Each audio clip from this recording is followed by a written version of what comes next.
27th March, Congress State Spokesperson and Advocate Pankaj Singh Chetri submitted a complaint along with an affidavit to the Superintendent of Police at the Vigilance Establishment. Regarding Cabinet Minister Shri Ganesh Joshi, the complaint alleges that the minister acquired movable and immovable assets exceeding his own known lawful source of income, indicating corruption. Previously, an RTI activist had also filed a complaint against Minister Ganesh Joshi with the Vigilance Department, which was dismissed by the Honorable Court due to the absence of an affidavit. Learning from that, Congress spokesperson and advocate Pankaj Singh Chetri has now submitted the complaint with an affidavit including copies of all immovable property document and details of movable and immovable assets declared by Ganesh Joshi in his nomination papers. The documents were handed over to the Superintendent of Police Vigilance Establishment, Dehradun. On this occasion, Pankaj Singh Chetri stated that Cabinet Minister Ganesh Joshi and his family have amassed immense wealth, the details and source of which should be made public. As a cabinet minister, it is inappropriate for him to face such serious allegation of corruption, and it raises suspicion that the government has not yet allowed an investigation against him. Despite this, he continues to hold office, whereas he should have resigned on moral grounds. He also mentioned that Minister Ganesh Joshi had dishonored the sacrifice of former Prime Minister, the late Mrs. Indira Gandhi, and the late Shri Rajiv Gandhi, an insult that Congress workers and every citizen of the country will never forget. He further said that a copy of the complaint submitted to the Vigilance Superintendent will be sent to the Honorable President of India and Honorable Prime Minister, the leader of the opposition in Lok Sabha, and the BJP National President, bringing this serious issue to the attention of national leadership. On this occasion, All India Congress Committee National Spokesperson Mrs. Sujata Paul was also present. She said that the Congress party will raise this grave issue on national platform and expose the reality of BJP's conduct and character. Congress leader Madhusudan Sundariyal stated that the party will reach out to the public regarding the corruption of Minister Ganesh Joshi and expose the falsity of BJP claims of integrity. नमस्कार साथियों, जय बद्री विशाल। आज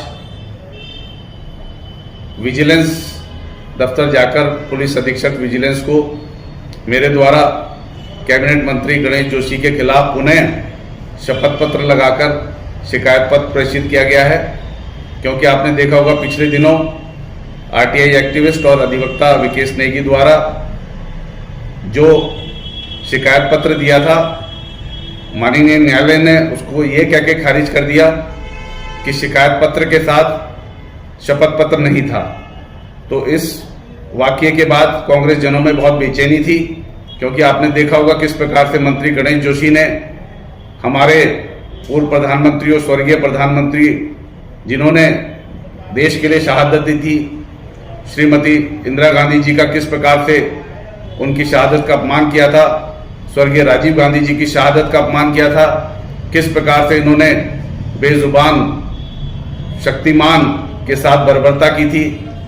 तो इनके खिलाफ जो जांच थी वो केवल इसलिए खारिज हो जाए कि शपथ पत्र नहीं था, तो ये हम बर्दाश्त नहीं करेंगे कभी भी। तो हमने जाकर आज पुनः नया शपथ पत्र दिया है, नई शिकायत दी है मैंने अपने नाम से। इस भ्रष्टाचार मुक्त उत्तराखंड के अभियान में मैं आप सभी लोगों से निवेदन करता हूं कि आप सभी लोगों का समर्थन और सहयोग प्रार्थनीय है। इस अभियान में कांग्रेस पार्टी का और मेरा साथ दे साथियों। जय हिंद, जय उत्तराखंड, जय बद्री विशाल। उत्तराखंड में प्रचंड बहुमत की भारतीय जनता पार्टी की सरकार है, मगर इनका अहंकार सर चढ़ के बोलता है। मगर अब जरूरत है कार्यवाही हो। सरकार आपने कर ली बहुत सारी बातें बेकार, अब चाहिए कार्यवाही। सरकार गणेश जोशी जी के ऊपर आय से अधिक संपत्ति मामले में आरटीआई एक्टिविस्ट ने एक केस किया था और उस केस में उन्होंने शपथ पत्र दाखिल नहीं किया था, मगर विजिलेंस ने कैबिनेट से परमिशन मांगी थी, मुख्यमंत्री से परमिशन मांगी थी कि वे अनुमति दे कि इस मामले में बात को आगे ले जाया जाए, यानी कि जांच शुरू करी जाए कैबिनेट मंत्री गणेश जोशी के खिलाफ, मगर ऐसा नहीं हुआ। उसके बाद कोर्ट में भी शपथ पत्र ना होने के कारण इसे खारिज कर दिया गया। अब कांग्रेस पार्टी के प्रदेश प्रवक्ता उत्तराखंड पंकज छेत्री जी, जो एक वकील भी हैं, एडवोकेट भी हैं, उन्होंने इस मामले में एक कंप्लेंट दाखिल करी है। इस बार शपथ पत्र है। विजिलेंस ने पहले ही कहा था कि आय से अधिक संपत्ति मामले में गणेश जोशी जी के ऊपर कार्रवाई करने के लिए मुख्यमंत्री परमिशन दें, लेकिन क्या वे परमिशन देंगे अब की बार, क्योंकि इस बार शपथ पत्र भी शामिल है। तो देखने वाली बात तो होगी ही, लेकिन एक ऐसा व्यक्ति जिसने शक्तिमान घोड़े के साथ कितनी बर्बरता करी, शक्तिमान बचा नहीं। जिस व्यक्ति ने एक मंत्री रहते हुए देश के पूर्व प्रधानमंत्रियों स्वर्गीय श्रीमती इंदिरा गांधी जी और स्वर्गीय राजीव गांधी जी की हत्याओं को, जघन्य हत्याओं को दुर्घटना बताया था, देश आहत हुआ था।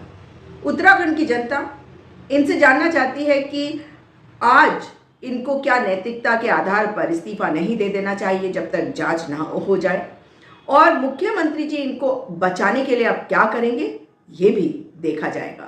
मगर सब याद रखा जाएगा, और जनता जनार्दन होती है, जनता की आवाज विपक्ष होता है, और विपक्ष आज खड़ा है वहां पर जहां से शुरू होती है जांच की रेस। क्या जांच होगी, ये देखने वाली बात होगी।